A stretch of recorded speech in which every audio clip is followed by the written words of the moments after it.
Sinuyang natin si Ugwe ng kanyang paboritong saging. Ngayon, may amos na siya. Okay lang naman tayo magpakain ng prutas, pero minsan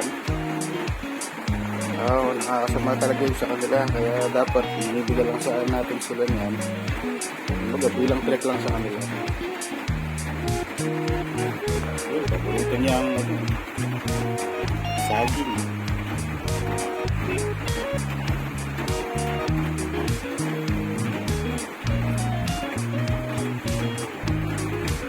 Nalayo lang natin ang konti, parang nahihiya.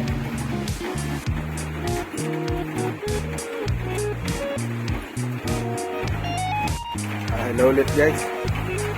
Kinat ko lang saglit yung video kasi umiihi si Ugwe. Hindi nga pala pangalan ng tortoise ko. Naubos na niya yung saging, kaya bibigyan ko ulit siya ng katiba. Ngayon, medyo maulan dito sa amin, sa Quezon Province. Kaya sa lahat ng mga inuulan dyan, mga binaba, take care guys, ingat kayo. So ngayon, pag-usapan natin kung paano ko nakuha si Ugwe. Yung binilang ko kasi nito, nakalala ko lang sa Facebook. Kumbaga, nag-search lang ako kasi talaga matagal ko nang gustong mag-alaga ng tortoise. So ngayon, kita nyo naman sa size ni Ugwe. So kumpara sa kamay ko, so, maliit pa siya kung tutusin. Baguhan lang din kasi ako sa pag-alaga ng tortoise guys. Yung pangalan niya, kung nanonood kayo ng Kung Fu Panda, yun ko nakuha yun. Si Master Ugwe. Ginatawa lang kasi ako sa itsura niya. Pero si Master Ugwe sa palabas ay Galapagos tortoise siya. Ngayon, ang alaga ko ngayon ay isang sulcata.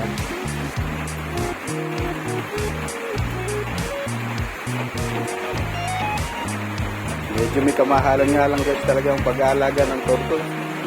Unang-una, yung bawat piraso kasi nila talagang libo ang presyo. Ayun, sa mga gustong mag-alaga dyan, dapat talaga yung mga dedicated kayo. Kasi kung hindi sila maalagaan ng ayos, kawawa naman sila, baka pati mamatay. Unang-una, sayang yung perang pinambili nyo, tsaka kawawa yung tortoise natin.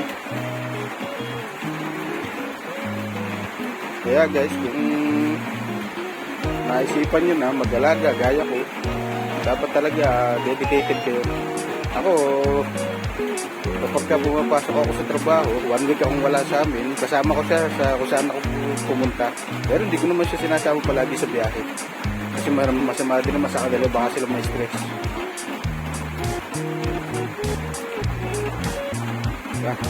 Lakas niya kumain ng saging. Pero guys, disclaimer ha. Ang saging ay hindi palaging binibigay kasi ang mga tortoise, hirap silang mag-digest ng prutas. Dapat talaga mga gulay o ano. Pero sa akin kasi, meron din akong taniman ng lettuce, kaya madalas lettuce yung pagkain niya. Ngayon guys, papakita ko sa inyo yung bahay ni Ugwe. Improvise lang siya. Ayun, yung kanyang ilaw. Medyo mababa yung pagkakakabit ko. Pero hindi naman niya sabot yung likod ni Ugwe. Medyo mainit din kasi yung ilaw para makadagdag sa init sa loob ng kanyang kulungan. Ang kailangan kasi ng mga sulcata nasa 33 hanggang 35 degrees Celsius. Ngayon, meron din siyang heater dito na medyo mababa lang para yung pag gusto niyang magbas, magpainit, depende naman. Yung ginamit ko na sa kanina na pang sahig ay kokopit yan. Kung makikita niyo guys, kokopit ito na medyo moist. Kailangan kasi ng tortoise yan. Ngayon, makikita nyo naman medyo nag-uukay siya dito kasi gusto niya na natatabunan yung kanyang likod. Hindi ko alam kung ganun lahat ng tortoise, pero si Ugwe ganun talaga siya. Tapos ito yung kanyang pakainan at yun yung kanyang tubigan. Hindi mababa lang yung ilaw talaga niya para ma-absorb talaga niya yung ilaw na yung kumbaga yung sinag ng araw, yung UVA na kailangan niya para sa kanyang shell. Ayan guys, medyo pasensya na at medyo makalat lang ngayon, hindi ko po naayos, nalilinis. Yung binibigay ko sa kanilang pagkain, lettuce. Billion yung variety niya. Nagtatrip kasi ako dito sa greenhouse ko talaga. Yun yun, sa lapit lumaki si Hugo. Kulit tayo kay Hugo. Yun, si Hugo ay nakuha ko nung September 1 ng 2024. Hindi ko na sasabihin yung presyo guys, pero libo talaga. Bali, sabi sa akin nung binilang ko, ay 4 months na daw si Uguay nung nakuha ko noong September 1. So, ibig sabihin, siguro napisa sila ng around ng mga May, gano'n. Kaya, ang birthday ni Master ay isinet ko na lang na May 1, Labor Day, para saktong wala rin paso. Ayan siya. Talagang yung mga tortoise lang ay meron silang attitude na minsan tinatamad silang kumilos. Gano'n. Tumikilos lang sila kapag kumakain, umiinom. Pero talagang mas madalas silang tulog, lalo na yung mga gantong baby na sulikata. Sa totoo lang, itong si Uguay ay medyo, kumbaga sa size niya, mahigit 1 year na kasi siya. Maliit siya kung tutusin, mabagal naman yung paglaki. Siguro, maaaring may mali sa pagpapalaki ko, maaaring may mali sa kulungan. Kaya naglulook forward na ako nung magsak ng mas malaking pagkukulungan sa kanila. Baga, hindi naman kulong talaga na yung kulong talaga na nasa cage. Kasi kawawa naman sila. Mas maganda talaga yung malaya silang nakapaglakad. Ngayon, medyo limitado kasi ang lupa dito sa amin. Kaya hindi ako makagawa talaga nung gusto ko talaga. Parang nasa garden siya. Ayan siya. Kahit isang oras pang nakatigil sa dyan talaga. May possibility na hindi siya gagalaw. Maganda lang sa mga tortoise, hindi sila takot sa tao. Hindi gaya ng ibang pagong na talagang paghawak mo, hindi sila lalabas sa kanilang shell. Itong mga gantong tortoise, yan. Lumalabas pa rin sila kahit pa paano.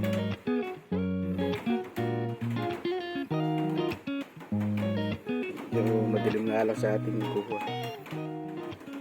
Nung huli kong tinimbang si Master, nung una ko siyang nakuha, nasa around 87 grams lang ang bigat niya. Pero nung tinimbang ko siya kahapon, umabot na siya ng nasa 360. So medyo malaki na naman ang binigat niya. Ngayon, mas malakas na rin siyang kumain kumpara dati. Kaya tingin ko, mas bibilis pa yung kanyang paglaki. Sana. Ngayon, gusto ko sana lumaki na siya ng mabilis. Pero, depende naman sa pace niya. Kasi ang sinasabi nga nila, tortoise ay iba-iba ang pace ng paglaki. Hinahayaan ko lang na lumaki si Master na Master ang tawag ko nga pala kasi si Uguay nga Master Uguay. Lumalaki kasi sila ng kumbaga depende sa kanilang siguro sa environment makaka-apekto yun. Kaya balang araw lalaki din naman siya siguro mga 4 years, 5 years malaki na siguro ito. Nga lang, hindi ko na siya may lalagay sa palad ko kaya ginagawa kong karaniwan.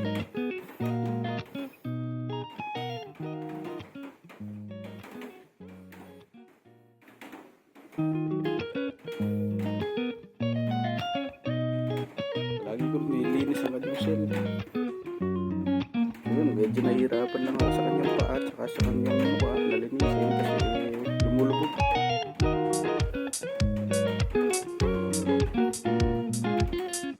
Meron din siyang mga growth lines. Kung makikita niyo guys, yung mga puting yun, growth lines daw yun.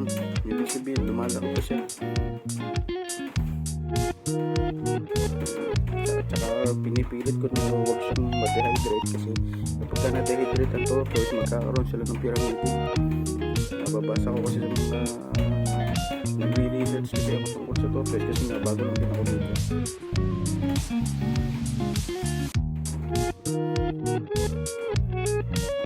Kaya sa mga gustong mag-alaga dyan, mag-research muna kayo bago kayo bumili para hindi kayo mag-aaral kung kailang nandito na yung tortoise tsaka parang nag-aaral.